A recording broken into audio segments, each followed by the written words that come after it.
Hello, Kuya! Welcome sa Miss Clar Horror Stories! Ang kwentong aswang natin for today ay kwento ni Isko. At akala daw nila yung hirap sa pagsasaka lang ang mararanasan nilang problema dun sa bukid ni Tandang Ane. Pero nung pumanaw daw yung matanda, nagsimula na daw yung sunod-sunod na kababalaghan doon. Nandun yung mga kasamahan nilang nawawala sa pag-iisip, may mga higanting ibon daw na parang nagmamasid, at sa pagdating ng isang balikbayan, may mabubunyag na sikreto. Isang sikreto daw ng isang aswang. Pero bago natin simulan yan, Kayanggaw, shoutout muna sa Kayanggaw natin na madaling araw pa lang nag-aabang na sa upload natin. Si Ma'am. Si Miss Debbie Bagoon. Shoutout po, hello po. Sabi niya, 4 a.m. na dito sa Saudi Arabia. Miss Clar at Sir Jay. Nakakaloka ah. Palagi akong 4 hours late sa upload nyo. Ngayon lang talaga ako naglakas loob. Malate matulog. Tapos, duty pa daw siya ng 8 a.m. Deserve daw talaga niyang ma-shoutout. Ayan, Ma'am. Hello Deserve niyo po. talaga ma-shoutout. Shoutout po sa inyo. Ingat po kayo dyan lagi sa Saudi. Kaya naman, Clar, huwag na natin patagalin pa. Sabay-sabay na nating pakinggan at alamin ang kwentong aswang ni Isko.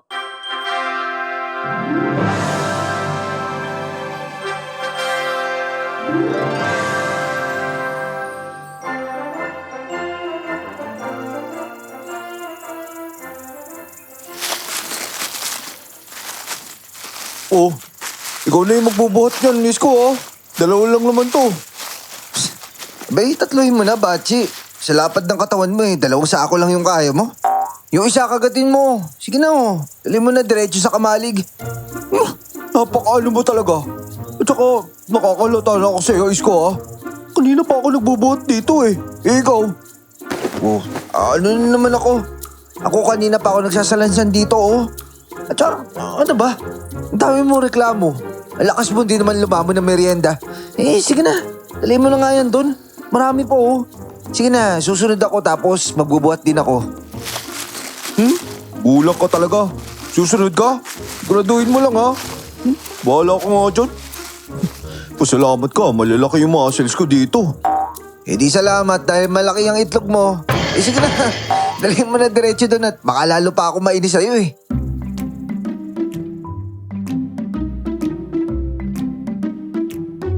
Siya si Bachi ang pinsan ko.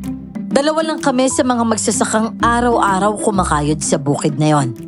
Madalas kaming nagbabangayan, pero sa totoo lang kami na lang ang magkasangga sa buhay. Namatay kasi ang mga magulang namin nang salantain ng napakalakas na bagyo ang tunay naming probinsya. At pagkatapos noon, isinama kami ng kapitbahay namin sa bukid na pinagtatrabahuhan niya para makapaghanap buhay na rin kami.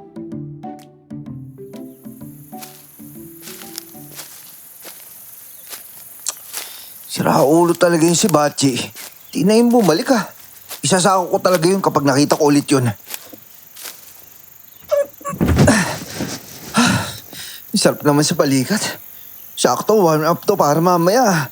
Mag-test park na naman ako sa basketball mamaya. Uy, Bachi, anong ginagawa mo dito? Abay, putik ka.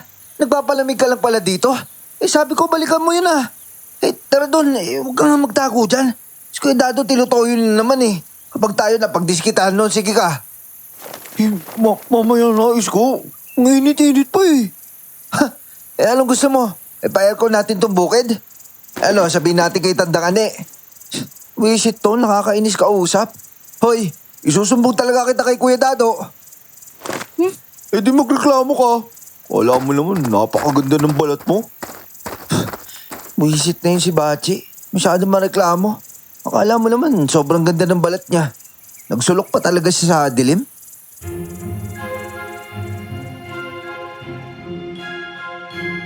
Aaminin ko, palagi kaming nag-aaway ni Bachi dahil talagang may pagkamagulang ang pinsan ko. Hanggat makakatakas siya sa trabaho sa bukid, paulit-ulit niya yung gagawin.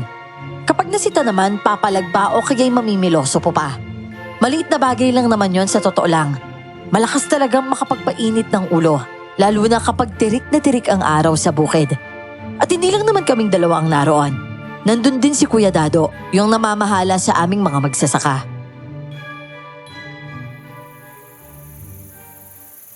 Abay, nasaan na naman ba si Minyong? Yung pinag-iimbakan ng mga pataba, naglulusak na. Butik na butik oh. Ano yun? Ako pa maglilinis nun? Abay, abusado naman yata kayo. Ako din nasabon ng mga anak ni Tandang Anin nang umirat ako ng dagdag na ibibigay sa atin. Tapos ito kayo? Pabatay-batay kayo sa trabaho? Nako, galit na naman si Kuya Dado ah. Yari na naman kami dito. Tapos ito pang si Bachi. Wisit talaga oh. Isko! Ano yan? Nakatayo ka lang dyan? Ano ka ba, poste? Baka gusto mo itanim na lang kita dito para talaga nakatayo ka na lang. Kuya, pasensya na ha. Hinihintay ko lang kasi yung karit eh. Ano? Ba't mo naman hinihintay pa yon? Ayaw mo magbuhat? Ano ka ba, may luslos? At nasaan yung si Bachi? Kanina ko ba hindi nakikita yan ha? Yung mga sako doon nakatambak pa rin. Yun na nga po kuya eh. Nandun na naman yung sa kamalig. Sa kamalig? Aba, ayos ah. Ano siya, pusa? Naglulungga sa kamalig? Ano yun, nagpapaputi ba ng batok yung pinsan mo? Tsaka, kayong dalawa, kung di ko lang kayo inalis doon sa atin, mamumuti lang talaga yung mga mata nyo sa gutom. Tapos natitigas pa ng katawan nyo pagdating dito. Eh, nasan ba yun? Tara na nga. Dali na nga lang natin sa kamalig. At namahambalos na rin to si Bachi. Sige kuya, susunod po ako. Ayun si Bachi oh. Huh, ayos Kuya Dado. Nasinir ko na yung bayad ni Aling Onyo sa darak na kinuha niya. Ano? Bakit ikaw yung sumama kay Nonong? Tapos na po yung ginagawa ko eh. Sabi ni Goryo, siya na daw yung magbubuhat ng mga ibang sako. Wala na akong gagawin dito, kaya sumama na ako kay Nonong. Sige kuya ah. Hoy, Isko! Suman oh. Saka itong patola, hapunan natin. Oh, ba't kanya ako makatingin sa akin? Ano, napupugihan ka sa akin? Bachi, ibig mo sabihin, sumama ka talaga kay Nonong? Oh, nakita mo ako bumaba sa owner, di ba? Tatanong ka pa eh. Pagbaba ako ng mga sakos sa kamalig, nakita ko dun si Nonong. Di sumama na ako. Hoy, lukoy mo yung lelang mo. Tumambay ka lang doon sa kamalig eh. Tapos siguro nakita mo pumunta doon si Nonong tapos... Teka, kung ganun, dapat hindi ko talaga siya nakita doon, no? Ibig sabihin, sino yung... Uy, ba't kanya yung itsura mo? Para ka naman timang. Excuse me mga senyorito. Mainit po dyan. Doon kayo magkwentuhan sa kuba para hindi kayo mainitan. Nakakahiya naman po sa inyo eh. Ay, opo Kuya Dado. Si Isko po kasi. Eto na po, Kuya Dado. Gigilis na po kami.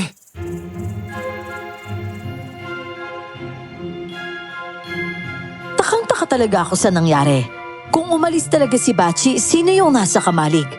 Habang nagtatrabaho ako sa bukid, paulit-ulit kong binabalikan sa isip ang mga pangyayari.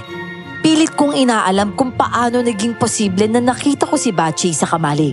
Kahit nakaalis na pala siya. Naisip ko pang baka na isahan lang ulit ako ni Bachi. Pero sa ikli ng pagitan mula nang makita ko siya sa kamalig, hanggang sa pagdating niya sakay ng jeep. Malabo talaga.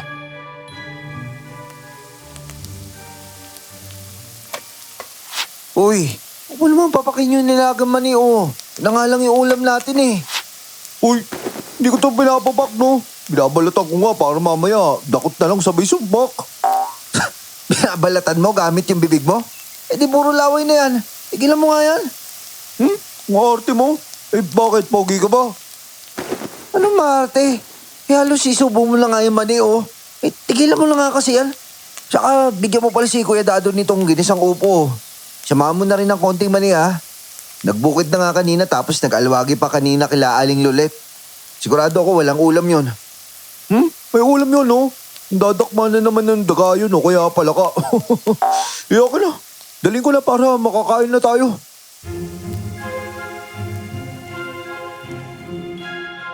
Simpleng-simple ang buhay namin sa bukid.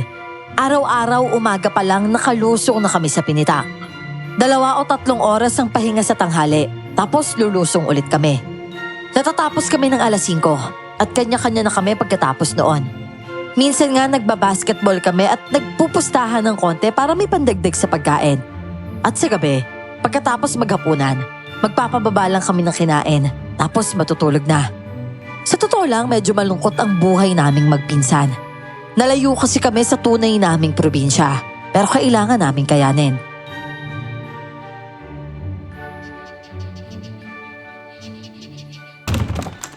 Oh, ang tagal mo naman. Kain na tayo. Bachi, ba't ganyan yung tsura mo? Wala. Kumain na tayo. Ikaw na lang siguro kumain. Bakit nga? Ano ba, nasabong ka na naman ba ni Kuya Dado? Uy, parang si Raul na naman kausap to eh. Ano ba, natuklaw ka ba na ahas? Ah, alam ko na. Hinalikan ka ni Aling Bebang, no? First kiss mo si Aling Bebang? Kumain ka na nga lang dyan. Oh, ba't ka sumisigaw? Pero seryoso, Bachi. Hindi nga, ano ba nangyari? Hindi ba't ihatid ko yung ginisang upo kay Kuya Dado? Oh, tapos, nasabong ka? Hindi nga eh. Kumatok ako pero walang sumasagot nun. Hindi ako pinabuksan. Sumilip ako sa bintana, patay naman yung gasera. Pero nakita ko nakahiga si Kuya Dado sa papag dun eh. Parang tulog na. Hindi umalis na ako. Okay na sana ako dito kaso pagliko ko dun sa may atin, nasalubong ko bigla si Kuya Dado. Lasing na lasing. Ano? Hindi ba sabi mo, nakita mo si Kuya Dado sa bahay niya? Tapos nasalubong mo rin? Bachi, baka guni-guni mo lang yan ha. Sabi mo naman, madilim yung bahay, di ba? Hindi. Medyo sumagot pa nga si Kuya Dado eh. Pero antok na antok yung boses. Parang sabog. Kaya si Kuya Dado talaga yun. Kaso pag alis ko, bigla ko rin siya nakasalubong sa daanan.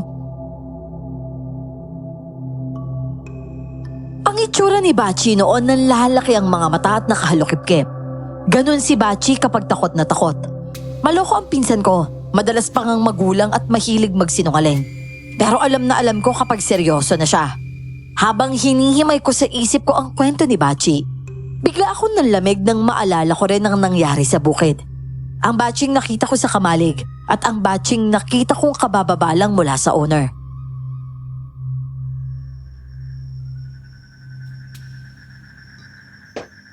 Oh, ayun oh. Tagay mo. Kuya naman, ang bilis naman ng tagay natin. May karera ba? Kaya lang yung mabagal dito eh. Napakahina nyo. Sige na, tagayin nyo na. At saka, ano ba yung sinasabi nyo? Ikaw, Isko, nakita mo daw si Bachi sa kamalig pero pagdating mo dito sa Pilapil, nakita mo ulit? Oo nga, Kuya. Hindi ba't siya din yung nagabot sa nung pinagbentahan ng darak? Oo nga. Ginupitan pa nga ako ng ulupang na yan eh. Nagsubi ba naman ng 50? Hoy, Bachi, balik mo sa akin bukas yan ha. Ay, sumabit lang siguro sa daliri ko, kuya. Sumabit. Ang galing mo eh, no? Kaya kung ano yung nakikita mo din eh. Pero, totoo yung nakita ko, no? Kuya Dado, saan ka ba nanggaling kagabi? Eh di nakipag-inuman ako kila Tata Nuneng. Nasalubong ko pa nga si Bachi eh. Bah, bigla ba naman ng laki yung mata niya tapos hawak yung dibdib? Akalain mong biglang nabading? Oh, di ba? Nakita ko nga si Kuya Dado sa bahay niya tapos nakasalubong ko siya doon. Eh bakit ganun? Yung nakita ko sa kamalig tapos yung nakita mo sa bahay ni Kuya Dado. Ano yun? Minumulto ba tayo? Eh, hindi naman ako naniniwala sa ganyan eh. Ako naniniwala ako may ganyan. Nagtrabaho na ako sa sementeryo eh. Marami na ako nakita doon. Sus, lahat naman na nakita mo doon, mga magsyota sa ibabaw ng puntod. Pero, Kuya, ano kaya yun sa palagay mo? Multo ba yung sabi niya? Aba, naniniwala rin ako sa multo, no? Pero ang sa tingin ko, yung nakita niyo, aswang. Aswang? Oh, kuya, hindi ba't yung mga aswang, malalaking aso, mga pusa, mga oso, tigre, leon? Bungol? Ang aswang yan. Si Raulo? Ano yan, Zo? Bakit? Akala niyo ba hayop lang yung nagaan yung aswang? Yung aswang, pinakamahusay yun sa panlilinlang. Kahit anong hugis, kulay o anyo, nagagawa niyan. Nakaingkwentro na nga ako ng ganyan nung bata pa ako eh. Ating gabi nun, kakauwi ko lang lasing na lasing ako. Dahan-dahan pa ako pumapasok sa bahay. Umusot pa nga ako sa bintana nun para hindi ako makita ng nanay ko eh. Tapos, paghakbang ko sa loob, nakita ko si nanay sa kusina. Titignan lang niya ako pero hindi nagsalita eh. Kaya dumiretso ako sa higaan. Pero pagdating ko doon, nakita ko nakahiga si nanay sa papag nila tatay. Nataranta ako. Ginising ko si tatay tapos sinabi ko, may tao sa kusina na kamukha ni nanay. Biglang bumangon yun si tatay. Inukot niya yung gulok sa ilalim ng papag tapos biglang sumugod doon sa babae na mahaba yung katawan. Mahaba din yung binti. Kumilos na napakaliksi na parang hayop. Nakasayad sa sahig yung braso tapos susugurin na sana ni tatay nang sumunod ako. Parehas namin nakita yung babae yun, napakabilis talagang kumilos. Biglang sumuot sa sukal sa likod ng bahay tapos biglang lumipad palayo. Nako, sadyan napakalaki nung ibon na yun sabi ni tatay. Sabi niya yun daw yung babae nasa kusina. Ginaya daw yun ng itsura ni nanay eh. Tapos pagkaraan ng ilang linggo, may ganun ding kwento sa amin. Nakita ng pinsa ko sa labas yung asawa niya. Kaya pinasok niya sa loob. Pero nang magising siya, yung tunay niyang asawa na buntis, patay na. Impis na yung tiyan niya. Yung kamukha ng asawa niyang pinapasok sa bahay. Aswang yun.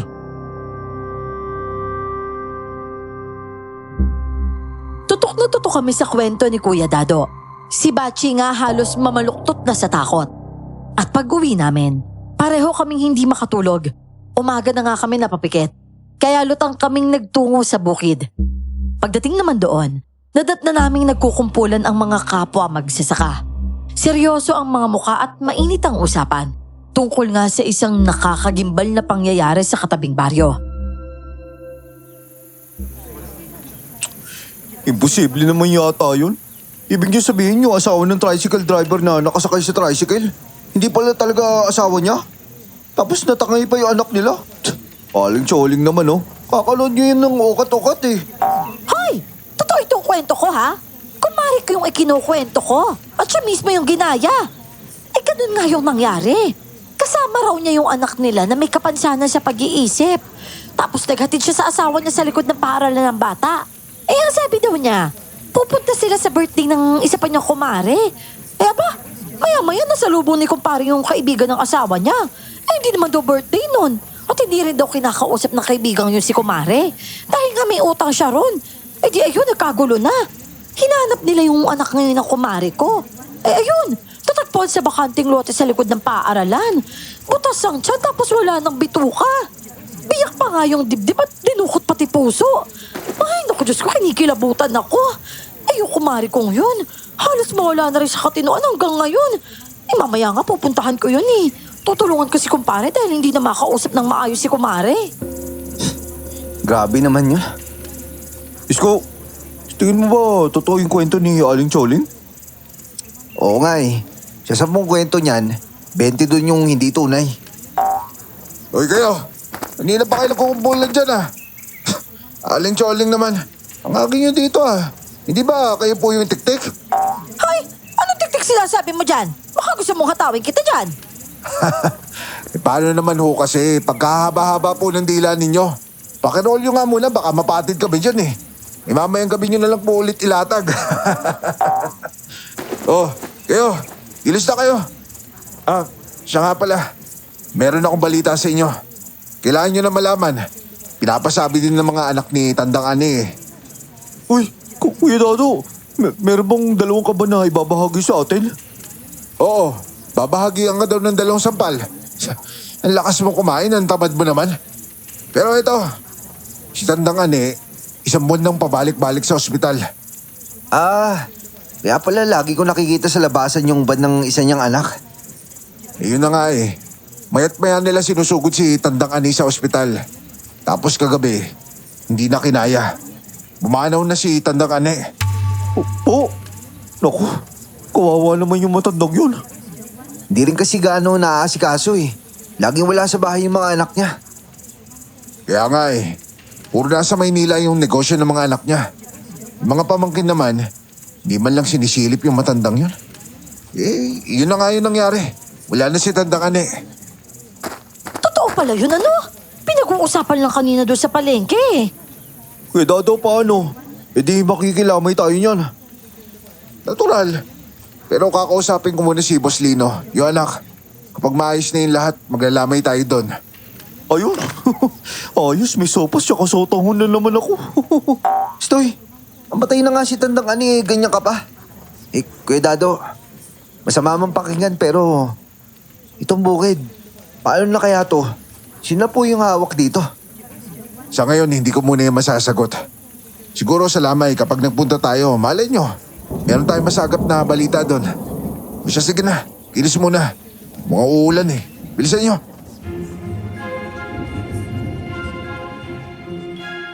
Ang pagpanaw ng matandang may-ari ng bukid ang maghapong pinagbubulungan. Hindi namin maiwasang mag-alala dahil baka mapalitan ng namamahala sa bukid. Sa totoo lang, ang pinakakinatatakutan ng mga magsasaka kapag namatay ang Panginoong may lupa ay ang posibilidad na tanggalin ang lahat ng magbubukid. Madalas kasing mangyari yon sa mga bukid. Posible ring ibenta sa mga negosyante ang bukid at ang bahaging lupang kinatatayuan nito.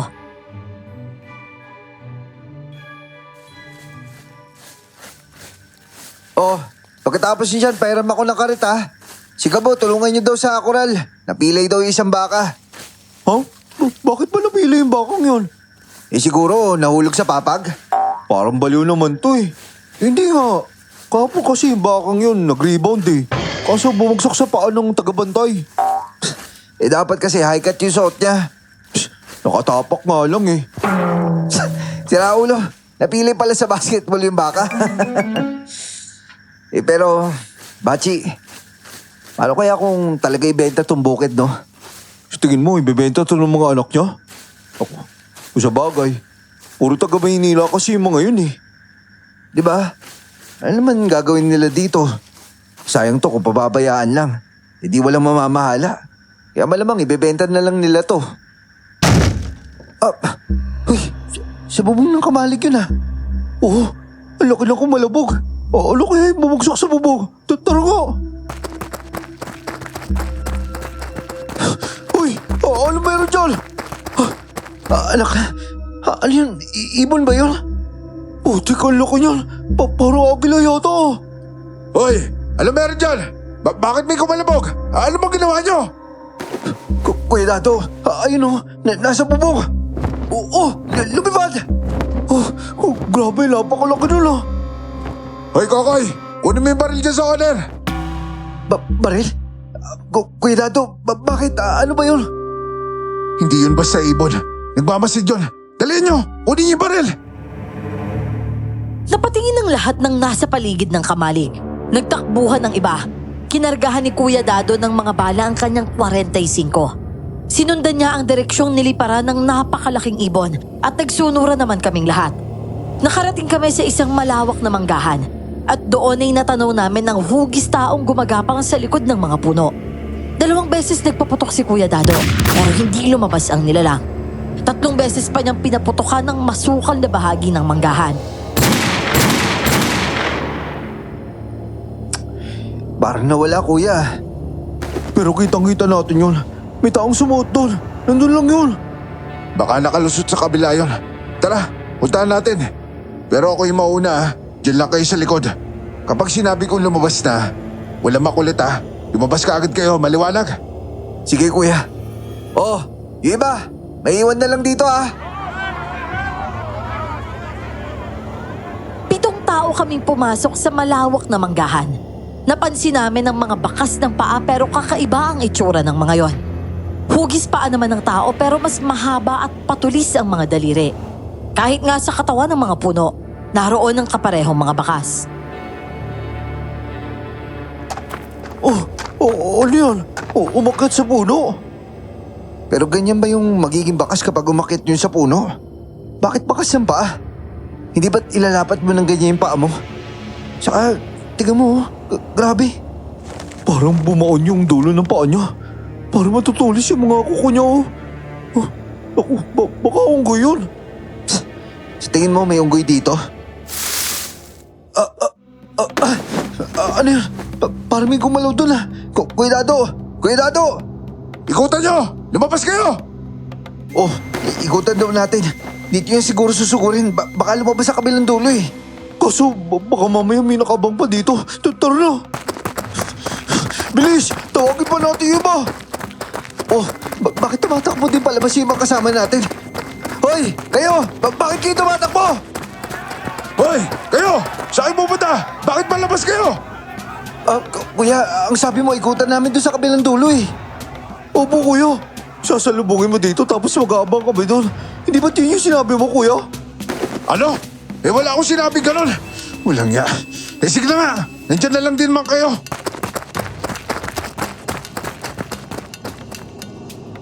Nagulat pa kami nang makasalubong namin si Kuya Dado mula sa kanan. Ang sigaw na narinig namin ay nagmula sa kaliwa at mas malayo pa yon. Diretso siyang sumugod pa loob at maya-maya pa, nakarinig kami ng 3 putok.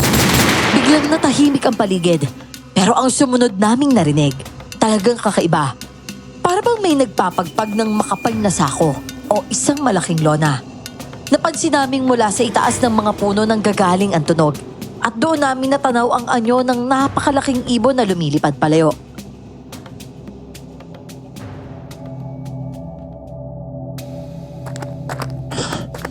Wala na. Nakalayo na. Sayang talaga. Pero talagang hindi basta-basta madadali yun eh. Kuya, bakit mo kami biglang pinalis doon kanina? Ano? Hindi ako yun. Ano? Anong hindi ikaw? Sumigaw ko pa nga eh. Hindi ako yun. Yun yun. Pinalis kayo doon para makalabas siya. Hindi siya makagalaw sa pinagsuotan niya eh. Kaya kinailangan niyang palisin kayo. Yung nilalang na yun, yun po ba yung sinasabi mong sumigaw sa amin? Nagkatinginan na lang kaming lahat. Iisa ang itsura namin noon at bakas ang takot sa bawat mukha namin. Bahagyang umihip ang hangin sa loob ng manggahan at isang mabahong alingasaw ang dumapo sa amin. Napatiti kami sa masukal na bahaging pinagmulan ng ibon. Nang makita namin ang bakas na iniwan nito, napalunok na lang kami at sabay-sabay kaming nagsitakbo palabas. Kayo lahat, makinig kayo. Pagdating ng alas 4, wala na maiiwan dito sa bukid ha. Lalo na sa kamaligo dito sa may manggahan. Huwag din kayo gagawin dun sa tapunan ng basura. Maliwanag ba? Kuya Dado, ano po ba talaga yun? Kitang-kita po namin, ibon po yung anyo nun eh. Pero hindi po yun basta ibon. Alam niyo naman palang hindi basta ibon eh. Basta ha, sundin niyo na lang yung sinasabi ko. Wala nang tao dito sa bukid bago mag-alas 5.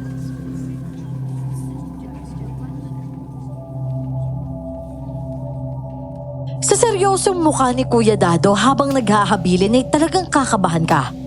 Tahimik kaming nagsiahon mula sa bukid ng araw na yon. Kanya-kanyang uwi pero makahulugan ng mga senyasa namin bago kami maghiwa-hiwalay. Tahimik na paalala yon na mag-ingat at anuman ang mangyari, tumawag agad ng tulong. Kinabukasan, paglusong namin sa bukid, iba na ang pakiramdam. Kapag napapatingin kami sa kamalig, kinakabahan na talaga kami. Lalo na kapag nasusulya pa namin ang dating manggahan. Simula rin noon, lagi nang may kakaibang nangyayari sa Pinitak. May nagsasabing nakikita nilang lumilingon ng mga alay-ay, yung mga scarecrow. Kahit nga ako personal kong napansin yon, inisip ko na lang na baka guni-guni ko lang yon.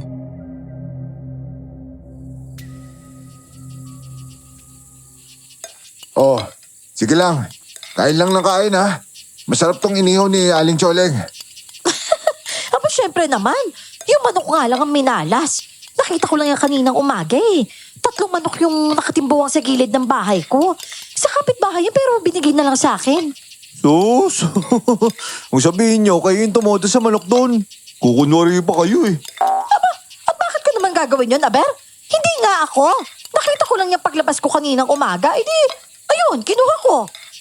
Pati nga daw po kila Danny, patay din po yung mga manok nila. Hindi na nakapagtataka yan. Ano yun, kuya? Wala.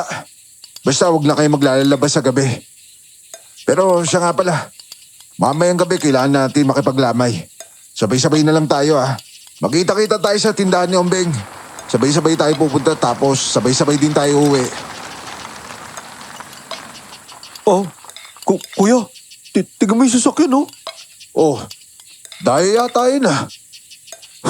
Ganda ng chikot, ah. Hindi taga rito yun. Pero nagbaba pa ng bintana, ah. Babae pala yung nagmamaneho, oh. Oo nga eh. Talagang dinungo pa tayo, no? Ang puti, oh. Pwede na sa akin yun. Tapang talaga ng apog mo, no? Si tapang na amoy mo. Sa itim ng batok mong yan, sigurado ka? Pero tama ka, no? Sobrang puti talaga ng kutis nun. Asus! Ganun lang napalingon na agad kayo doon. Ay kung nakita niyo ako nung kabataan ko, nako, sasabihin niyo sa ako ko lang yung bangus na yon. Talaga, Aling Choleng. Mula ulo mo ang paa. Aling Choleng naman. Bastos kang bata ka. Binibiro lang naman kayo eh. Pero iba talaga yung kutob ko doon. Talagang lalo tayo kailangan pumunta sa lamay mamaya. Oh, ano? Tapos na ba kayo? Tara na.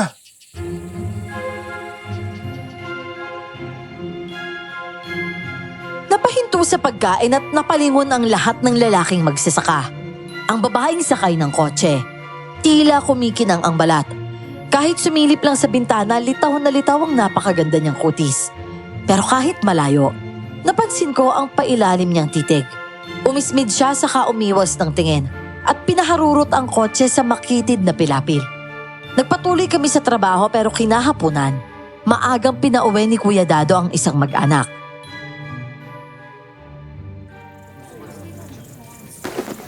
Oh, ano nangyari doon sa magkakapatid na ato ko? Ewan ko.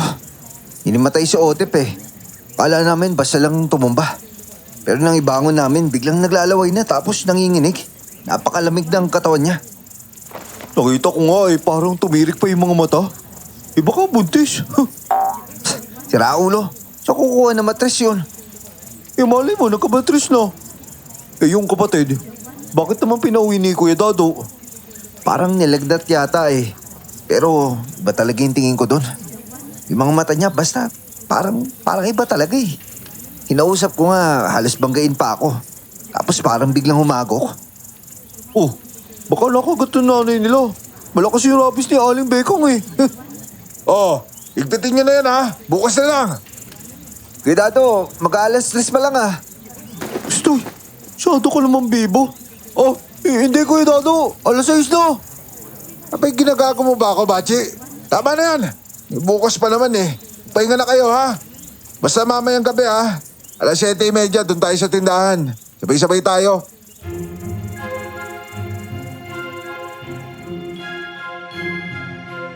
Masigla kami noon dahil maaga kaming makapagpapahinga. Mas masaya ang mga lalaki dahil makakapag-basketball pa. Pero habang nagsasalansan kami ng mga gamit sa gilid ng kamalig, nagkaroon ng hindi inaasahang kaguluhan at talagang nawindang ako sa nakita ko. Hoy, si CJ, aawat na. Tigilan mo yan. Hoy, mag-isip ka naman oh. Hoy, Jojo, bitawan mo yung asahan. Ano ba naman to? Hoy! Hoy, ba't kayo nagkakagulo dyan? Tama na yan. Ano ba, CJ? Hoy! Ang mano-mano nilang laban naging mas madugo. Napahiga pa ang dalawang magkaaway nang dambahan sila ng isa pa. Ang nasa ilalim biglang sinagpang sa ulo ang umiipit sa kanya mula sa ibabaw. Napasigaw na nga ang lahat. Pinaghahampas ng mga lalaki ang nanakmal, saka hinatak palayo. Nang mapaghiwalay ang mga nagpambuno, agad dinala sa ospital ang nasugatan. Pero ang nakakapagtaka, nang matapos ang lahat parang wala sa sarili ang nangagat. Para bang hindi niya alam ang nangyari. Sinaulo ka, Otep. Sinasabi ko sa'yo, papadabot ko talaga ng tatay nun. Di abuti na umaga, nasa rehas ka na. Otep, ano ba naman kasi yun? Ba't ba kayo nag-aaway? Tsaka bakit mo naman kinagat yun? Hoy, Otep! Hindi man lang lumilingon to. Bahala ka na nga. Tama na yan. Hindi niya talaga makakausap ng matino yan. Hindi niya talaga alam. Ano? Walang yan tapang-tapang nito kanina tapos hindi niya alam yung ginagawa niya? Nagpapaawa lang yun eh. Pero hindi ka nakakaawa, sinaulo ka. Titigan nyo. Malalaman nyo. Nakatalungkulang ang kasama namin. Tumutulo pa ang dugo mula sa bibig niya. Nakatitig lang siya sa lupa na parang walang naririnig. Maya-maya tumayo siya. Tuwid na tuwid ang kanyang paglalakad at hindi kami nilingon. Napansin kong blankong-blanko ang mukha niya. Ang mga mata niya parang natutulog lang. Dahil nga sa nangyaring yon, ang dapat sana'y basketball naming mga lalaki ay nauwi sa kumpulan sa tindahan at doon namin muling pinag-usapan ang nangyari.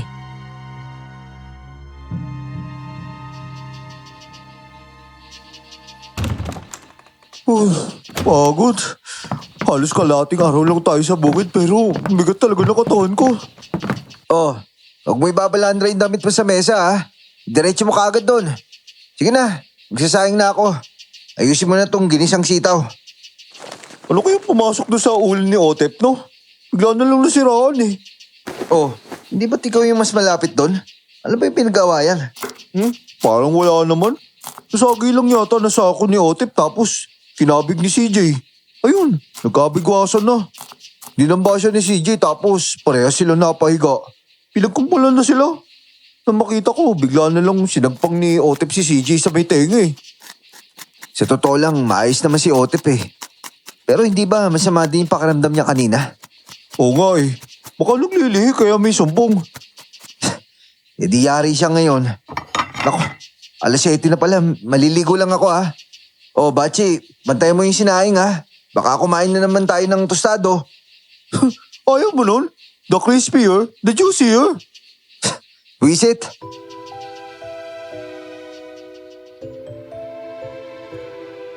Habang naliligo, iniisip ko pa rin kung bakit naging ganun ka-agresibo ang kilos ng kasama namin. Sa totoo lang, nang matitigan ko siya habang inaawat ang mga kasama namin. Iba ang mga mata niya. Para sa isang tahimik at hindi pala away na tao, masyadong mabangis ang tingin niya. Pero inisip ko na lang na baka masama talaga ang araw niya. O ganun kasama ang kanyang pakiramdam. Mahirap magbilad sa sikat ng araw sa bukid kapag may dinaramdam ang katawan.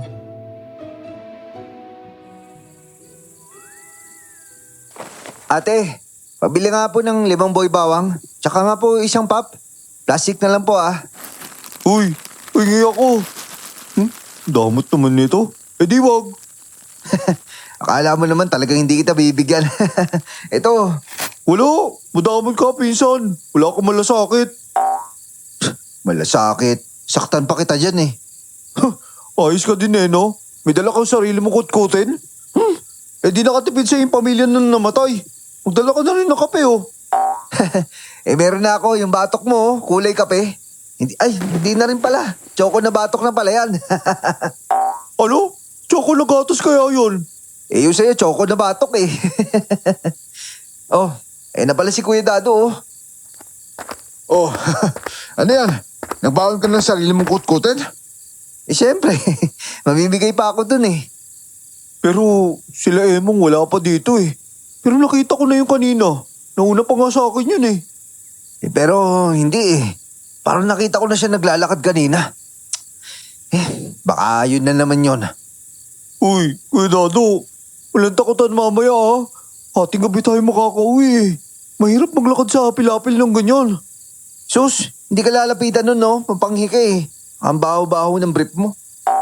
Pero hindi nga. Susunod na lang daw si Emong. Hindi pa daw siya makakalis eh. Walang yan naman, oh. Sino kaya yung nakita ko doon? Hayaan mo na nga yun. Oh, ayan na sila, oh. Tara na siguro.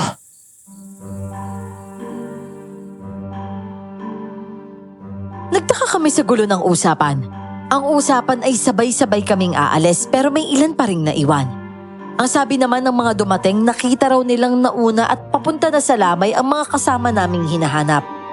May iba ring naunang umalis dahil sinabayan nila ang ilan naming kasamang nakita nilang papunta na sa bahay ng nakaburol. Pero pagdating nila sa mismong bahay, hindi nila makita ang mga sinundan nilang kasama raw namin. Kaya sa halip na ang namatay ang pag-usapan namin sa lamay, ang mga kakaibang pangyayari ang pinagkwentuhan namin. Pero wala kaming mabuo kung ano talaga ang nangyari.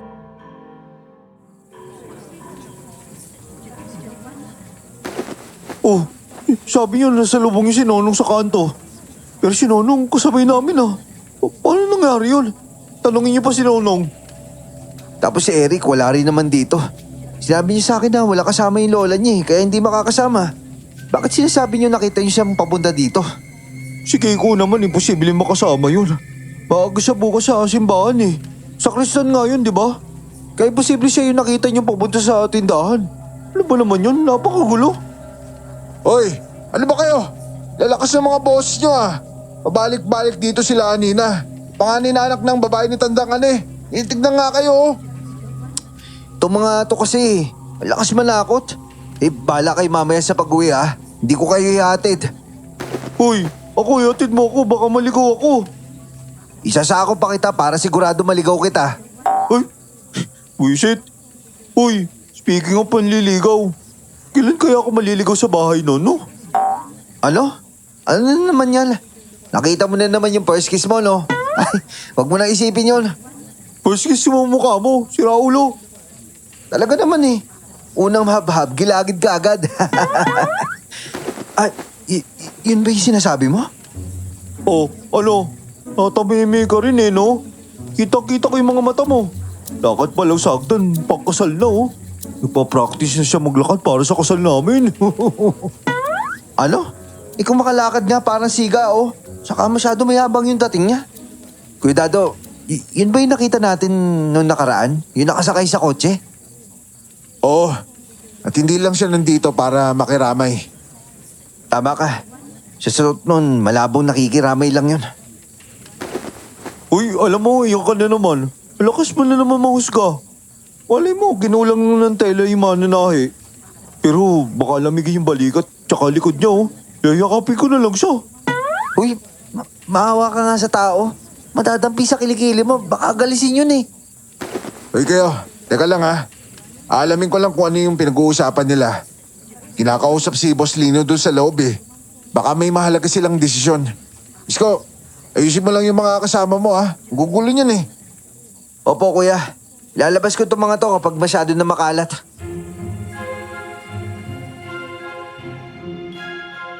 Dahil hindi talaga kami maawat sa daldalan at harutan ay pumwesto na lang kami sa labas ng bakuran. Nakakailang din naman kasi sa loob, sa totoo lang. Puro bihis na bihis sa mga bisitang naroon. Daan ng daan sa harap namin ng mga kaibigan ng namatay. At halata sa mga tingin nilang asiwa sila sa amin. Habang nasa labas naman kami, kung ano-ano ang napapansin ko sa paligid.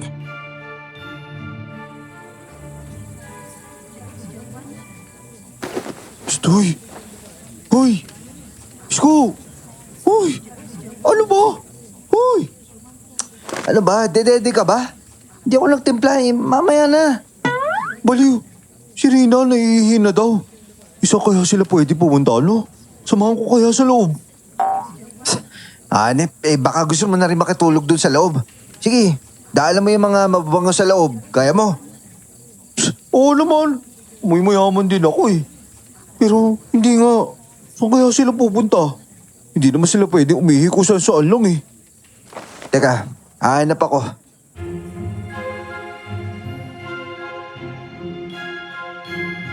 Kailangan gumamit ng banyo ng mga babaeng kasama namin. Kaya naman pinayagan kami ng mga gwardyas sa mga palikuran sa gilid ng bakuran. Habang nagbabantay ako sa madilim na labas, napansin kong nag-aaway ang malalaking aso at pusa. Unti-unti silang lumapit. Tila lumalaki at nagliliyab ang mga mata. Nang lumabas ang mga kasama ko, napasigaw sila dahil halatang hindi karaniwang hayop ang mga yon. Hindi kami makagalaw habang papalapit ang aso at naghahandang lumundag ang pusa. Maging ang kanilang mga mukha ay tila nagiging tao. Maya-maya pa, sumutsot ang isang babaeng nasa malayo. Umatras at tumakas ang mga hayop sa masukal na lote. At pagkaraan, dumaan ang babae at pumasok sa malaking bahay.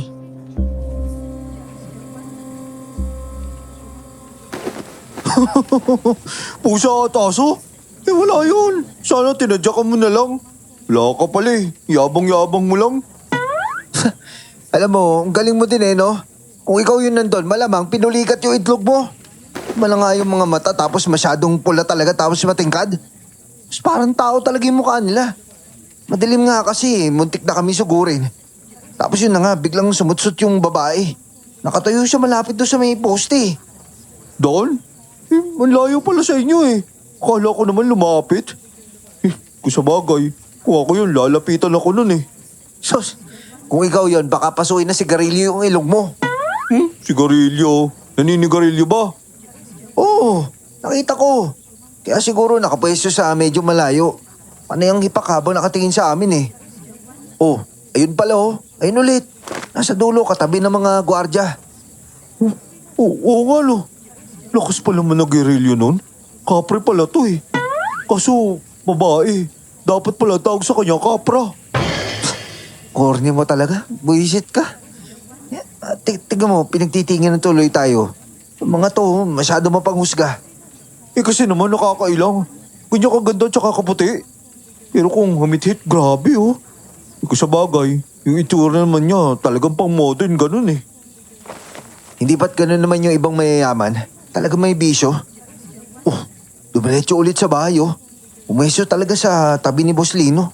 Isasabihin yata. Oo nga no. Si Kuya Dado galing doon. Parang kinausap siya ni Boss Lino eh. Aba, may announcement yata. Nako, masama yung kutob ko dyan.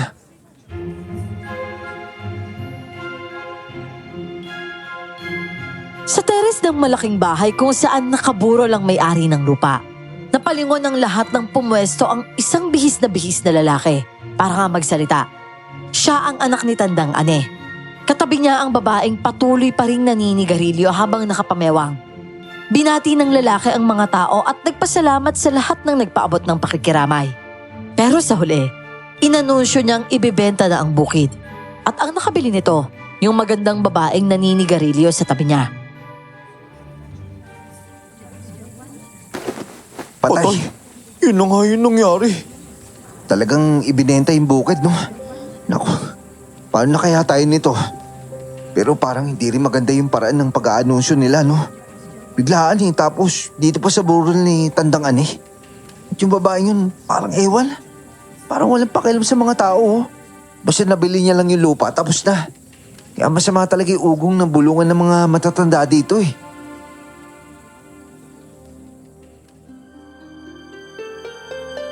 Gusto nilang pagsalitain ng babae para sana bumate pero umiling lamang siya at muling humithit ng sigarilyo. Matapos muling magpasalamat ng lalaki, agad tumalikod yung babae at naunang bumaba sa terrace. Napailing ang mga matatanda sa kanyang asta. At syempre bumagsak ang balikat ng lahat nang makumpirmang naibenta na nga ang lupa.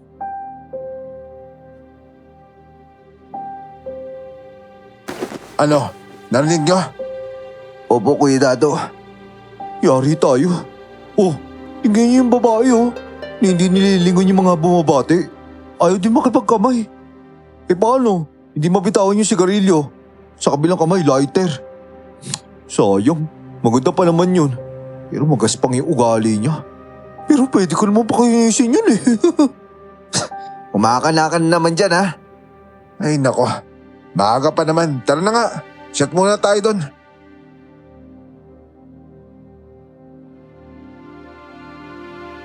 Kung may pinakadismaya kaming mga magsasakayon, biglang nawala ang kasiguruduhan ng kabuhayan namin. At ang masama pa, kung pagbabasehan ng bagong may-ari ng lupa, parang wala siyang simpatya sa iba. Parang hindi siya marunong makipagkapwa. Sa pakikisalamuha pa lang niya sa mga tao sa lamay, sablay na. Kaya ang pakikipaglamay ay nauwi na lang sa inuman. Biglang nanlibre si Kuya Dado sa aming mga medyo nakatatanda.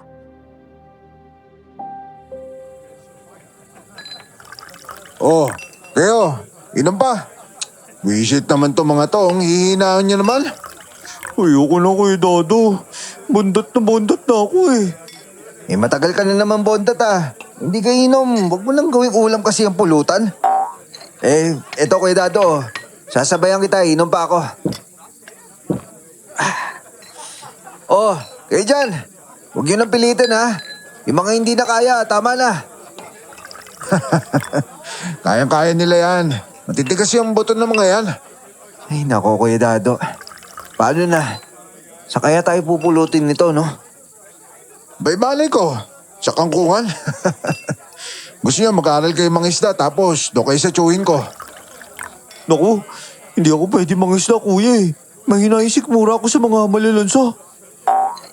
Kuya, sigurado kaya na paalisin tayo doon? Hinakausap ko si Boss Lino eh. Ang gagawin daw dito, commercial building ba yon? Basta building. Usisahin ko sana yung babae kaso mailap. Di ayaw tumingin. Umiiwas siguro para hindi ba pakiusapan. Nako, tagilid tayo nito kuya. Malay niyo naman. Saka baka magtagal-tagal bago pa mangyari yun. Baka naman mapakiusapan pa yun. Gusto niyo kausapin ko. Huwag na. Baka lalo pang mapadali tayo dito eh. Kuya Dado, sino ba yung babaeng yun? Hindi taga rito yun, di ba? Kanino ang kang galing yun? Sa tingin ko, taga-bayan yun, no? Nako, yung babaeng yan, apo yan ng mga Cervantes. Cervantes? Yan po ba yung dating gobernadora? Oo, pero malayo apo daw yun. Sa totoo lang, bata pa yan eh. Parang 23 anyos lang daw yan. Oh, sakto. 20 lang ako, kuya. Ano? Ano sakto? Yung utak mo pang 12 anyos eh.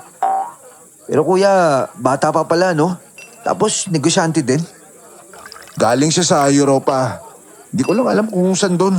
Doon yata may negosyo yun. Naku, sanay pala sa malamig yan eh. Huwag lang siya pupunta dito, mainit dito eh. Sigurado ako kapag nakita ka no, niinit talaga yung ulo no, no?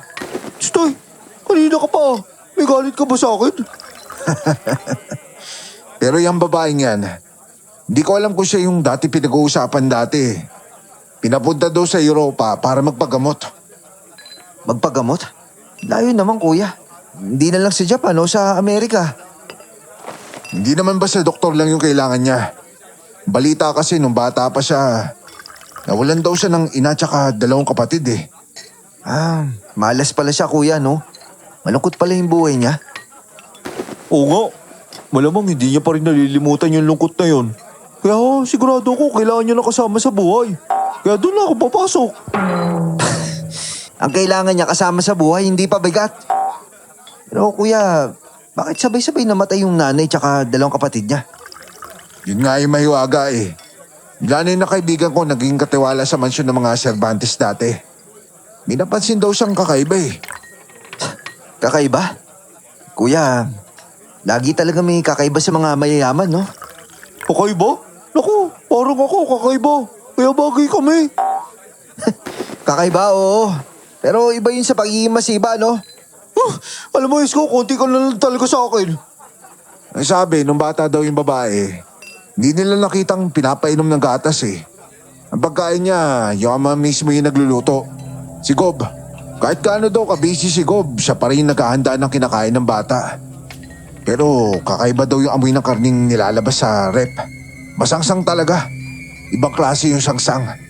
Kapag naluto na, talagang umaalingaso sa buong bahay. May ahente pa nga nagdi-deliver ng karning yun eh. Minsan, wala si Gob pati yung asawa niya. Kaya yung mga kasambahay yung tumatanggap. Bigla namang nabagsak nila yung salaming lalagyan ng karne. Aba, bigla sumambulat daw yung amoy. At nakita nilang iba daw yung karne. Sariwang sariwa tsaka kakaiba yung tipak. Malalaki. Napansin nilang parang hita, binte. Likod ng tao yung sariwang laman loob ng salaming lalagyan. Ala, ilala naman yan, kuya. Baka naman ginagagol lang kayo ng kaibigan nyo. Oo nga, kuya. Sabi naman yun. Ano yun? Kumakain ng kanina ng tao yung... Wala ako sinasabing ganon. Hindi rin daw masabi ng nanay ng kaibigan ko eh. Pero may nangyari daw sa bahay. Bumagyo tapos nasira yung mga tulay papunta sa probinsya. Wala bang pag-deliver ng espesyal na karning kinakain ng bata. Kaya naman isang umaga, nawala ang isa nilang kasambahay. Hindi na nila nakita yun. Maya-maya may niluto naman si Gob tapos nakain ulit ng bata. Pero wala naman nagdi-deliver nun. At yung nawawala ang kasama nila, hindi na daw nakita kahit kailan. Dado, pampelikula naman yun eh. Malabo yan. Nanay at kapatid niya, ano nangyari doon? Bigla daw muling nawalan ng delivery ng mga espesyal na karne. Maabot daw na 1 buwan yun. Pagkatapos, halos lahat daw ng kasambahay nagkakasakit. Nagsusuka sila. Nilalamig yung katawan at lagi binabangungot. Hanggang sa nakita na nilang patay na yung katulong na yun. Tuyot na tuyot yung katawan at pati yung buhok, matigas na matigas talaga. Ang sumunod na nangyari, isang gabi may narinig silang parang umaangil sa loob ng kwarto ng bata. Nasa labas daw si Gob at ayaw pumasok. Kaya yung ina at saka yung 2 ate ng bata yung pumasok sa kwarto para asikasuhin siya. Natahimik naman yung bata. Pero 3 araw daw walang lumalabas sa kwarto. Hanggang sa umalingasaw daw yung amoy. Sa kwarto daw nang galing yung amoy eh. Binuksan ni Gob yung pinto tapos pumasok siya. Sinara daw niya kaagad. Tapos maya-maya pa, nakita nilang may nilalabas siyang malaki supot. Nasilip daw nila yung 3 katawan eh.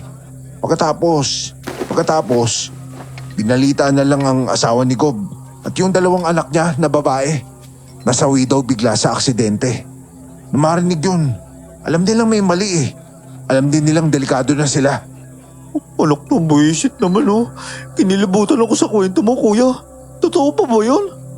Aba, kwento lang naman to ng kaibigan ko eh. Galing sa nanay niya. Gusto na raw umalis nga ng nanay niya dun eh. Kaso walang pinayaga umalis si Cobb. Nilakayan talaga yung mga sahod nila para walang umalis. Walang nyaya. Kung ako yun, tatakas na lang ako siguro. Kahit ganong kalaki pa yung sweldo ko doon. May impacto naman sa bahay na yun. Di na, no? Antindi. Naisip ko tuloy yung babaeng yun. Maganda yung mukha pero humahabab ng crispy bata na tao. Ano yun? Kinikilabutan ako. Kaya nga tumakas yung nanay na kaibigan ko dun eh. Pagkatapos lumuwas na Maynila yung buong pamilya niya. Talagang nagtago sila. Pero yung huli kong balita, namatay daw yung buong pamilya ng kaibigan ko. Na-aksidente daw. Kaso hindi pinakita yung mga katawan. Kaya duda ako dun. Yung batang babae naman biglang isinama ng kanyang tiyahin sa Europa. Ewan ko kung saan dun. Pinangamot daw eh. Akala ko hindi totoo yung balitang nakabalik na siya. Pero ayan, nakikita natin pabalik-balik dito, di ba? Baka siya yung maging amo natin siguro. O ano, paig ba kayo na amo natin siya?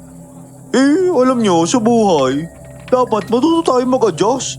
Bukas na bukas, simulan na natin pag-aralan kung paano mangisda. Di ba, Isko? Siguro, umuwi na muna tayo. Mag-aalaunan na pala eh. Baka pare-parehas tayo sa bugbukas. Oo nga, kuya. Baka wala rin makatulog sa atin eh. Pero grabe, no? Bigla na lang tayo magbibilang ng mga natitirang araw natin sa bukid na yun.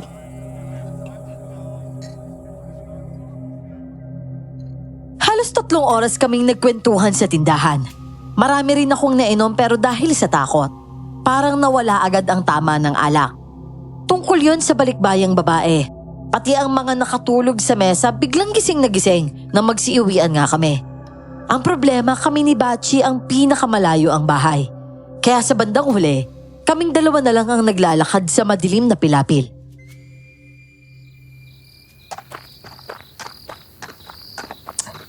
Hoy, ano ba? Ba't ko yung hawak mo hayop ka? Wait, makabuhat ka naman. Ba't ko naman hawak ang buhat mo? May sarili naman akong buhat ah. Eh di ba't mo yung hawakan mo? Saka lumayo ka nga. Ba't pa naniniksik ka? Maulog na ako dito eh. Mahuhulog. Lapad-lapad ng daan eh. Oh, di ikaw dito. Tara. Oh, aray! Hoy, huwag mo ang atakin, Alma! Oh, kita mo? Ayaw mo rin naman eh. Usod sabi eh. Anong usod? Hinahatak mo ako sa likod eh. Bitawan mo nga yung damit ko, Alma! Ano? Ba't ko naman hawakan yung damit mo? Umusod ka nga sabi eh. Ihawak mo nga yung likod ko. Bachi! Takbo!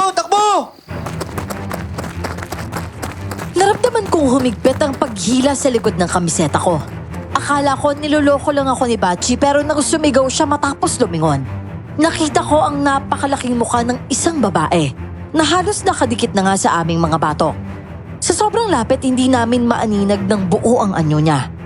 Dahil sa matinding takot, mabilis kaming tumakbo patungo sa purok habang sumisigaw. Naglabasan ng mga kapitbahay at pinagkumpulan kami dahil nanginginig at halos hindi kami makapagsalita. Hinimatay si Bachi, kaya naman pinatulog muna kami sa bahay ng isang kapitbahay. Pero kahit may mga kasama kami sa kwarto, hindi ako makatulog dahil paulit-ulit kong nakikita sa isip ko yung malaki at madilim na mukha ng babae.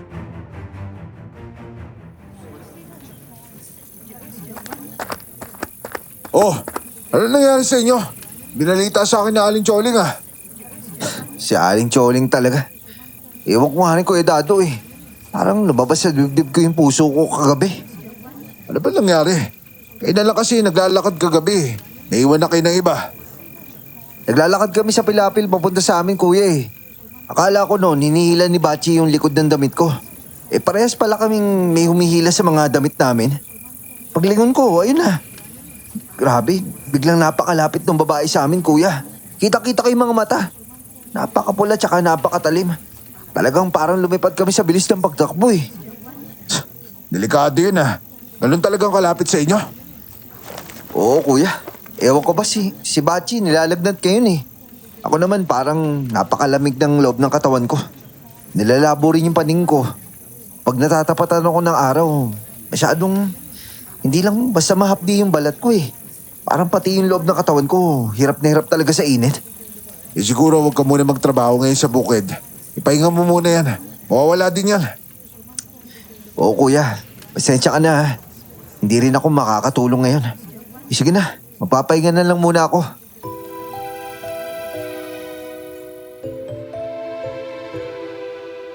Kahit ilang araw akong nakahiga, hindi nawala ang kakaibang pakiramdam ko. Tuwing gabi mataas ang lagnat ko. Nagdideliryo ako at hindi ako makatulog. Sa umaga naman, matindi ang hilo ko pero hindi pa rin ako dinadalaw ng antok. Si Bachi na ospital dahil lalo pang lumala ang kanyang kalagayan. Kahit mabigat ang katawan, pinilit kong mag-ehersisyo at tumakbo sa pilapil para nga pagpawisan. Pero tila naiipon lamang sa loob ko ang init at lalo akong nahihilo. Maya-maya pa, dumating ang sasakyan ng babaeng balikbayan at huminto yun sa harap ko. Bumaba siyang presko at kalmado. At sa paraan ng pagkakatitig niya, parang alam niyang may kakaiba at malubhang nangyayari sa akin.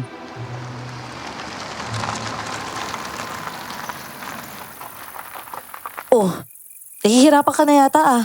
Sumakay ka na. Hindi na miss. Nagja-jogging ako eh. Hindi yan yung solusyon. Lalo lang sasama yung lagay mo dyan eh. Hindi na. Maraming salamat na lang. Bakit? Ha? Anong bakit? Sige na miss ha. Marami pa akong ginagawa eh. Sige na, sumakay ka na. Alam ko nahihirapan ka na eh. Isko! Isko! Hoy! Ba't ka naglalabas? Kuya Dado, kailangan mo magpapawis? Hindi. Dapat nagpapahinga ka. O sige na, mauna na ako sa inyo ah. Hoy! Anong ginawa sa'yo nun? Wala naman. Pero pinipilit niya ako sumakay dun eh. Saka grabe siya kumakatitig kuya. Talagang hindi naalis yung mga mata niya sa akin. Bukod pa doon, meron ba siyang sinabi? Wala naman kuya. Parang alam niyang may sakit ako eh. Ganun ba? Dahil naamoy niya yun eh. Ha? Naamoy? Naamoy yung alit? Yung tao kapag merong sakit, naamoy nun. Naamoy niya yung may taong may sakit? Hindi. Yung sakit mismo ng tao, yun naamoy niya. At mabango yun para sa kanila. Ano kuya? Naamoy nila yung sakit? Sino sila? Yung babaeng yun? Oo, yung aswang. Naamoy nun yung sakit ng tao. At lalo siya natatakam kapag ganun. Hindi ako nakapagsalita sa sinabi ni Kuya Dado. Napalunok na lang ako pero parang may bumara sa lalamunan ko. Hindi ko na maaalis sa isip ang sinabi niya. Lalo ako natakot. Mag-isa pa naman ako sa bahay. Si Bachi kasi pinatira muna ng kapitbahay namin sa dati naming probinsya. May bahay siya doon na hindi naman kalayuan sa lugar namin ngayon. At dahil nga mag-isa ako, tuwing gabi nilalaro ako ng sarili kong imahinasyon.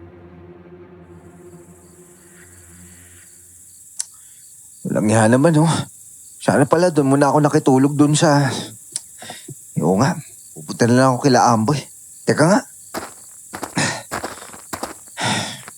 Butik. Napakatahimik naman. Mali yata na lumabas pa ako dito. May manakanakang galaw sa bubong.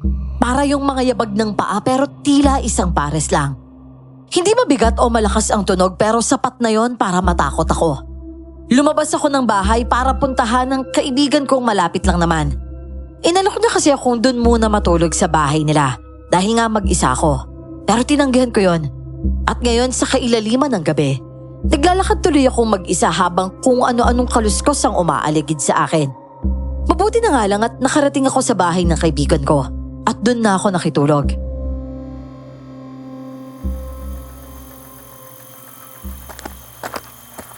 Oh, ba't nandito ka na ulit? Kaya mo na ba? Sana hindi mo na muna pinilit.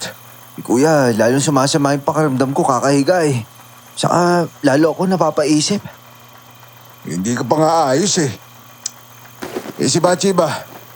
Naku kuya, hindi ko po alam. Mamaya pupunta ko sana doon. Kaso medyo malayo eh. Mangyayari muna sana ako sa inang pamasahe. Okay, sige. Mamaya iabot ko sa'yo. Tsaka huwag mong pilitin yung sarili mo dyan ha. Tansyahin mo pa rin.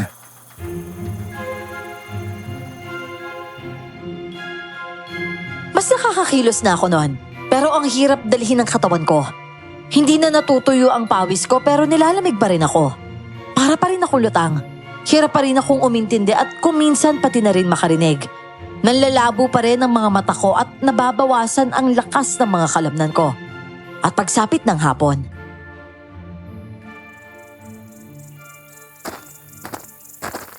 Uy, sino to? Si Bachi to ah. Putik, ba't nandito to? Uy! Saan ka pupunta? Uy, ba't nandito ka? Di ba patay ka na? Buisit, ikaw kaya yung patayin ko. Biro lang, magaling ka na? Oo, saan ka pa pupunta? Lilibing sana kita eh. Oh, ang corny naman ng mukha mo. Isang tumukong na to ah. Uy, napagod ka ba? Nakakatawa ba yun sa'yo?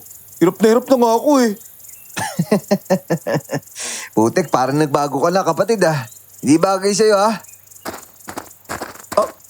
Uy! Pas ng tama nito ah. Biglang umalis. Hoy! Hindi bagay sa'yo, pampogi lang yan.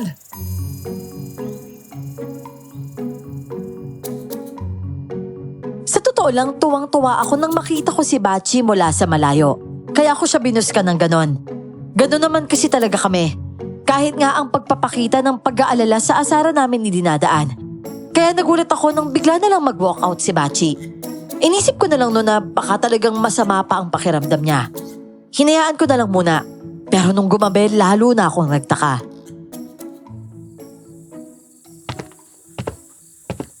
Uy, dyan ako ha. Hindi ba doon ka sa lapag? Di John. Pasensya na, nalito lang. Ba't ba ang lakas ng toyo mo? Hindi pa magaling yung tuli mo, no? Masasampal talaga kita kapag hindi ka tumahimik. Topak na topak to ha. O dahil ba yan sa gamot? Ano ba pinainom sa inong... Bachi? Bachi, yung reflection mo sa... Teka, hindi to si Bachi. Hoy! Sino ka? Yung nakita ko sa salamin, hindi ko na kayang ipagkibit balikat. Napatapat siya sa maliit naming salamin, pero wala siyang refleksyon. Binalikan ko pa ng tingin at tinitigan ng mabuti. Lalo ako nanlamig nang mapansing pati anino ay wala siya. Patakbo na sana ako palabas, pero hindi ko inasahan ang sumunod na mangyayari. Huwag kang gagalaw. Kaya kita kabutan mula dito. Sino ka? Anong gagawin mo sa akin? Kilala mo ako sigurado. Pero kapag nakita mo na ako, sana kayanin mo.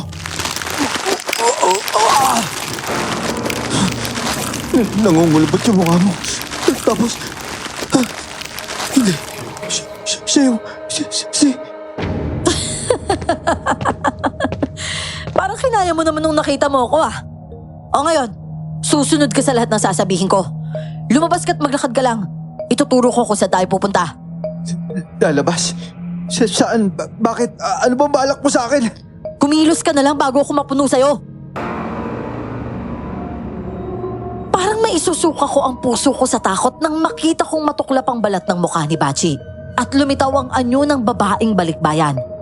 Kahit nanginginig at nanghihina sa kaba ay lumabas ako at naglakad ayon sa direksyong itinuturo ng babae. Maghahating gabi na nun, wala nang gising sa bukid kapag ganong oras. At sa bawat hakbang ko, pakiramdam ko'y bibigay ang mga tuhod ko habang iniisip kung ano ang balak niyang gawin sa akin. Nasa likod ko lang siya. Sa sobrang lapit, damang-dama ko ang hininga niya sa bato ko.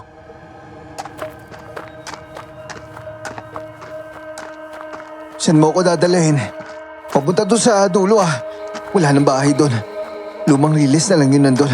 At saka lahat ng bahay doon. Gusto mo bang hindi ka na umabot doon? Maglakad ka na lang. Diyos ko naman. Wala nang talagang gising ha. Ako, sana naman merong gumising ngayon. Bilis-bilisan mo na nga lang at huwag ka nalilingon. Baka mamaya...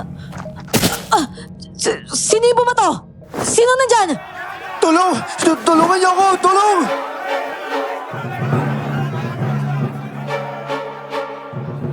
Parang may tumamang bato sa ulo ng babae. May mga lalaking paparating at sinundan yun ng sunod-sunod na putok ng mga barel. Parang nalito si Alwina. Sinamantala ko naman ng pagkakataon at lumundag ako sa bukid at gumapang ako palayo. Hinabol siya ng mga lalaki pero nakatakas pa rin siya. Isko! Isko! Ano? Ayos ka lang? Ano ba nangyari? Ewan ko, kuya. Akala ko si Bachi yung kasama ko sa bahay tapos biglang naging babae. Yung babaeng balikbayan. Siya yun. Yung bumili ng lupang to. Siya po yung nakita ko. Nagpanggap po siya bilang Bachi. Isinama na nga ako ni Kuya Dado sa bahay niya. Pero kahit anong gawin ko, hindi ako makalma. Kahit gising na gising at nakadilat ay sumusungaw pa rin sa isip ko ang mukha ni Bachi. Habang nababalatan at nagiging babae. Madaling araw na noon pero nakabantay pa rin sa akin ang mga kasamahan ko sa bukid.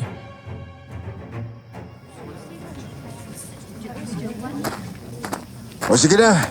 Umuwi muna kayo. Kami muna ni Isko dito.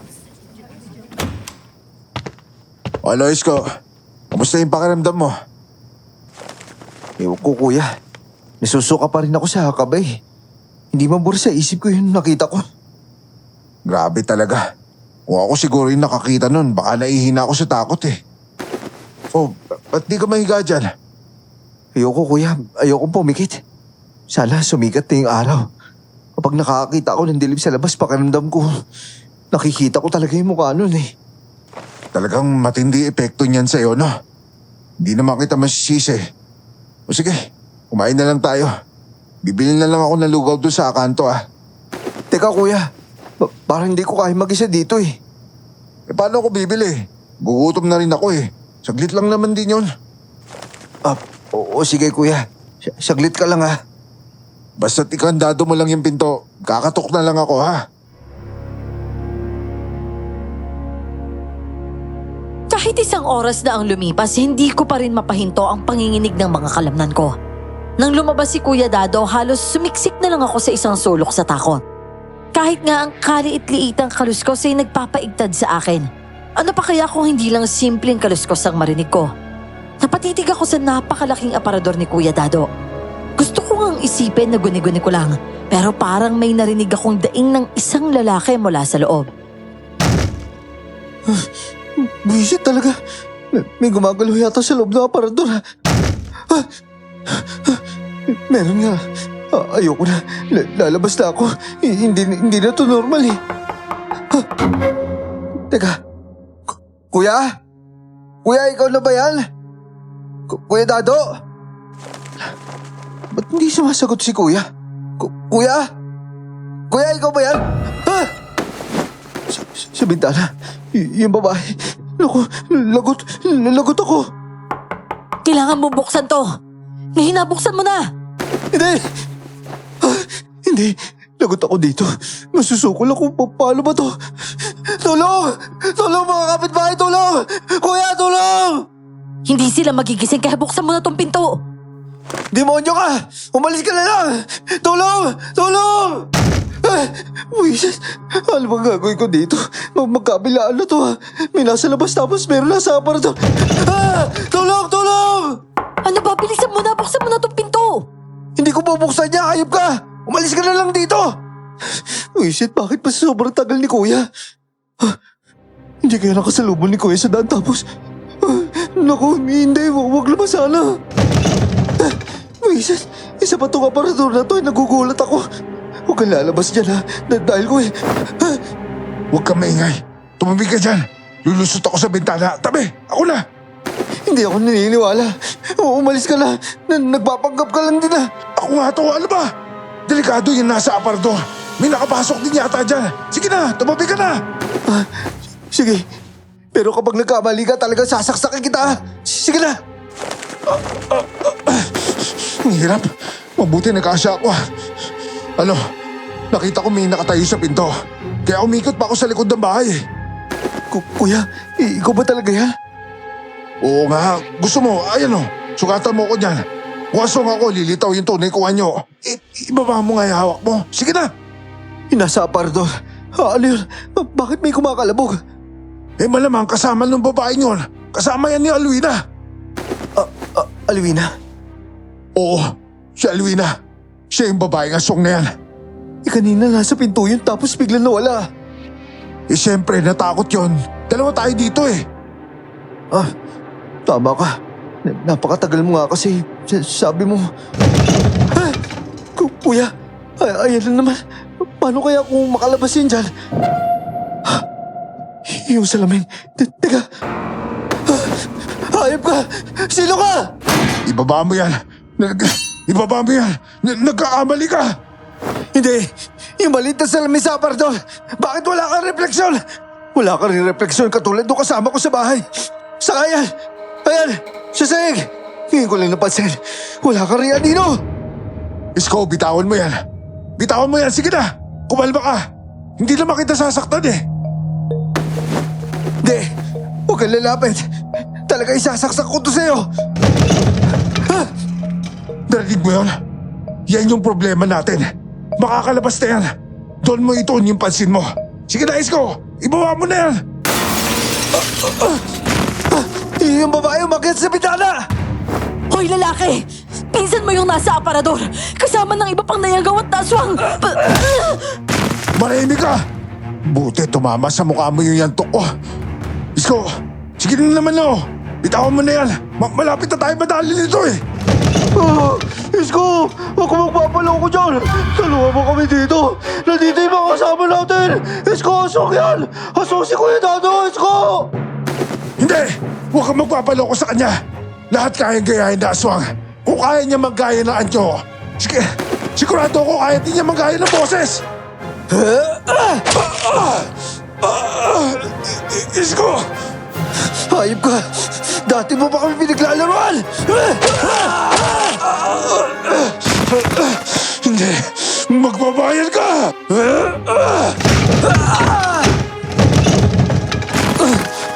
Ang lakas niya. Pinalibat niya ako. Kuya Dado, wag! Wag, kuya! Mukhang dito na magtatapos ang lahat ng pagpapanggap at pagtatago. Ang lupain ito, kailangan mapasakit para maging bagong bukid ng mga aswang. Pero ikaw, uunahin kita! Hindi, kuya! Wag! Patuloy na humaba ang leeg ni Kuya Dado habang umiikot ang kanyang ulo.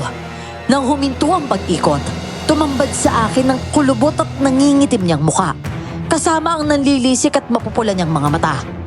Hindi ako makagalaw. Bigla siyang lumundag papunta sa akin. Pero kitang-kita kong tumusok sa kanyang sikmura ang isang sibat.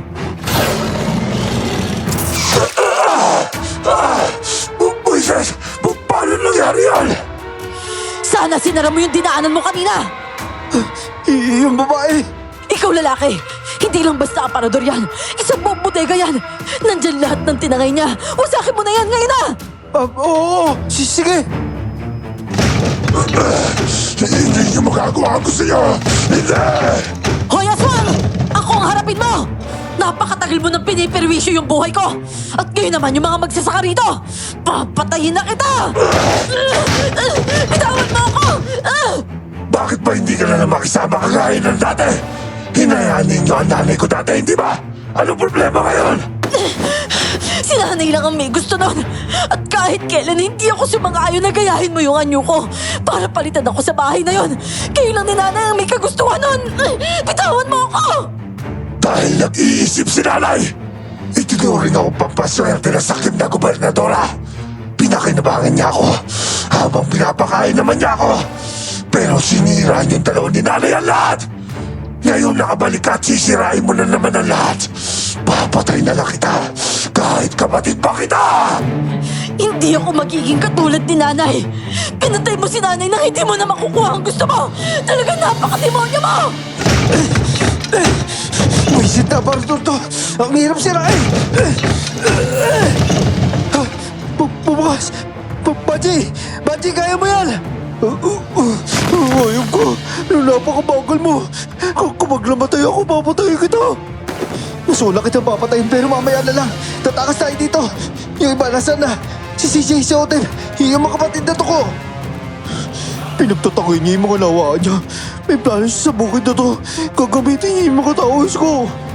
Naintindihan ko na. Pero mamaya na yan. Tara na. Kayo, kakain niya. Tatakas tayo dito. Dahil sisirain niyo ang lahat, walang makakalabas dito! Halika dito! Kuya Dado, tama na! Tigilan mo na yung mga taong yan! Kinalmot ako ng aswang. Sinundan pa niya yun sa batok at diniinan niya ako at tuloy-tuloy na kinalmot ang katawan ko.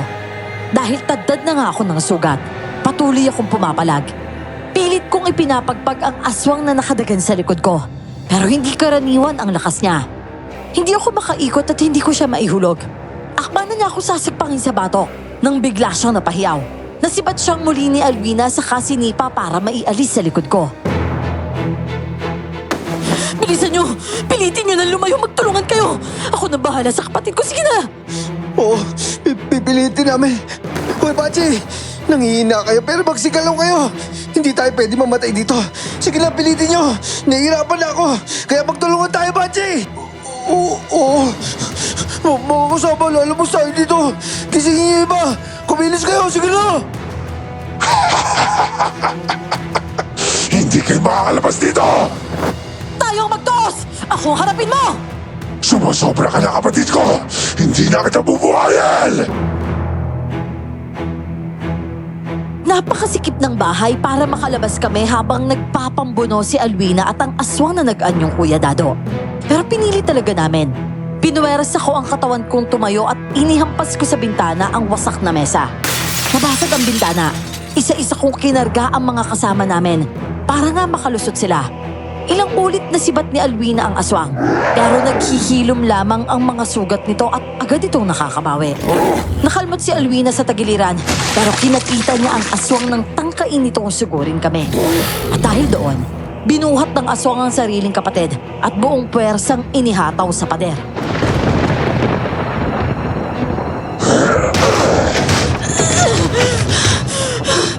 Nabali yata yung balakang ko. Namamanhid na ako pero hindi ako bibigay. Yung mga kapatid, abutin niyo dito. Dali, bilis. Ayan, hatakan niyo. Susunod, bilisan niyo. Hoy! Huwag kayong umalis dito! Huwag kayong umalis! Dito ka lang! Hindi mo sila magagalaw! Kayo! Bilisan niyo, bilis! Nakahandusay na sa sahig si Alwina pero kahit nakabagsak ay mahigpit niyang kinapitan sa binti ang aswang para hindi nga kami maabot. Muli siyang binalingan ng aswang at ibinalibag sa isang sulok ng bahay. Hinarap na naman kami ng nilalang pero nakagapang si Alwina at paulit-ulit itong sinaksak sa batok. Tumilapon siya ng sipain pero gumulong lang at muling dinakma ang binti ng aswang na halos nga maabot na ako. Nilusot ko na sa bintana si Bachi kaya nasa labas na ang lahat ng kasama namin. Hoy, lumabas ka na! Ano ba ginagawa mo dyan? Pachi, hindi natin pwedeng iwan yung tumulo sa atin. Ano pa bang ginagawa mo? Lumabas ka na! Kaya mo nang makalabas, sige na! Hindi, pare-parehas tayo lalabas! Buwisit ka! Pesi ka! Hayop ka!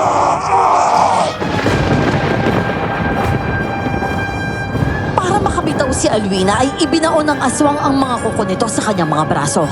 Halos malasog ang mga yon at nakita kong tuluyan ng napahandusay ang babae. At baka nawala na nga rin ito ng malay. Dahil nailabas ko na ang mga kasama namin, galit na sumugod sa akin ang aswang. Nasaksak ko ang mukha nito pero nasunggaban pa rin ako at nahila sa sahig. Napakahirap gumalaw kapag nasa ilalim ka ng ganong nilalang. Iba ang puwersa nito. Pinilit kong itulak palayo ang mukha niya para hindi ako masakmal. Pero kinalmot niya ang pulso ko. Akma na niya akong sasagpangin nang muli siyang masibat. Hindi mo ako mapatay-patay! At ngayon, ikaw na ang... Tama ka! Ngayon, malalagutan ka na ng hininga! Sila po yung ilagi ng babae. Wala na, napakawalang yabo talaga! Hindi ako walang ya! Demonyo ako! At ngayon, pwese!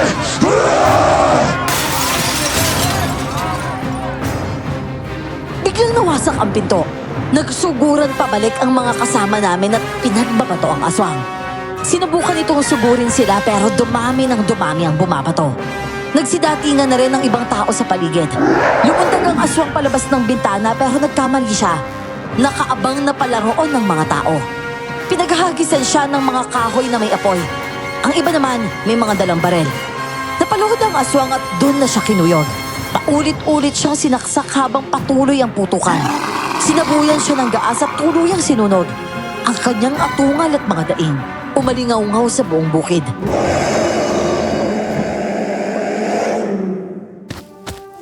Isko! Isko! Uy! Gumising ka, Isko! Uy! Yung babae. Pasikasuhin niyo siya. Malubay yung lagay niya. Bilisan niyo. Marami akong pinsala, pero si Alwina halos malasog ang buong katawan. Doon na nagkalinawan ang lahat. Si Kuya Dado talaga ang aswang at kaya niyang manggaya ng kahit anong anyo. Nagpanggap siyang si Alwina para makinabang sa yaman ng gobernadorang nakarelasyon ng kanilang ina. Itinuring siyang pampaswerte ng gobernadora, kaya patuloy siyang pinakain ng laman ng tao. Si Alwina naman, totoong bumili ng bukid.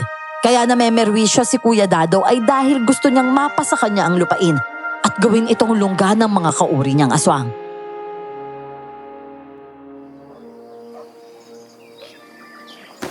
Ano? Kung sakaling maging bayaw may isang aswang, ano, payag ka? Huh, bakit naman hindi? Kapag kinasal kami ni Alwina, wala na magagawa yun, no? Hindi na makakatungtong sa simbahan yung aswang na yun. Pero wala na naman siya eh. Eh paano nga kung aswang din pala si Alwina? Eh di syempre, tatanggapin ko siya ng buong buo. Oh, sino yung kumakatok? Teka nga.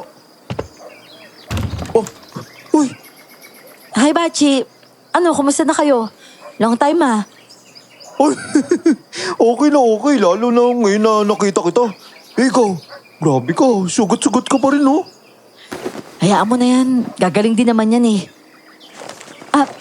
Hi Isko. Uy, kamusta? Eto, ayos naman ako. Ikaw, kumusta ka? Ito, medyo hirap pa rin akong gumalaw eh. Hayaan mo lang nga yun si Isko. Tayo na, labas na tayo. Nagpunta ako dito para abisuhan ko kayo. Nagpahanda kasi ako ng salo-salo para sa lahat ng manggagawa dito sa bukid eh. Doon ko na rin ibabahagi sa inyo yung tungkol sa titulo ng lupa. Pag-uusapan natin ng maayos. Ayun, mabuti na lang talaga. Alwina, magandang balita yan. Salamat ah. Ako, wala pa naman eh. Mamaya natin naayusin. Kayo na sana yung mag-imbita sa iba ha. Aasahan ko kayo mamaya ah. O sige na, dadaan ulit ako dito. May asikasuhin lang ako. O sige, sige. Bye, Alwina. Take care, cause I care. Wala naman siyang care sa'yo eh. Kita mo? Di ka man lang narinig. Sus, inggit ka lang.